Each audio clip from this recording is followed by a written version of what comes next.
বাগবৰ মন্দিৰাত কংগ্ৰেসেৰ নিৰ্বাচনী জনসভা সভাত উপস্থিত প্ৰাক্তন মন্ত্ৰী ৰকিবুল হুসেন সংবাদ মাধ্যমেৰ আগত কি কলে প্ৰাক্তন মন্ত্ৰীগৰাকী চাও হক আমাৰ এক বিশেষ প্ৰতিবেদন।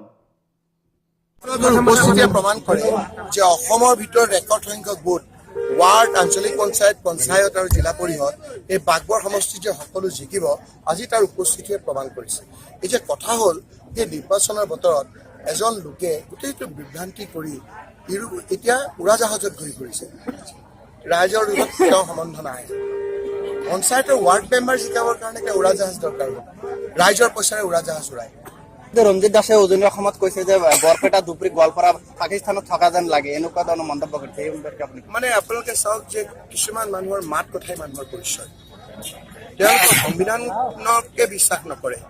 এই তেওঁলোকৰ কথা আমি ক'ব গ'লে তেখেতে বালিত মূৰটো সোমাই দিব লাগিব। গতিকে তেওঁলোকৰ কথা কোনো প্ৰত্যুত্তৰ নাই, ৰাইজে প্ৰত্যুত্তৰ দিব। এইবাৰ বিজেপি নাই, এই বিজেপি যে এজিপিক গালি পাৰিছে, এজিপিক গালি পাৰিছে, তাৰ কথা হ'ল যে তেওঁলোকে মানুহৰ মাজত নাই। কংগ্ৰেছক যে সকলো আহি পেলাই আজি আদৰণি জনাইছে, ইটোৱে সিটো সন্দেহ কৰিছে।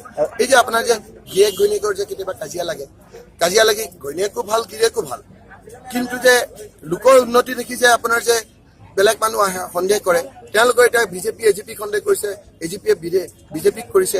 আচলতে তেওঁলোকৰ কাম কাজে অসমৰ সকলো শ্ৰেণীৰ মানুহক তেখেতসকলক বিশ্বাসত ল'ব পৰা নাই, তেখেতসকলক বিশ্বাস কৰিছে, সেইকাৰণে লোকক সন্দেহ কৰিছে।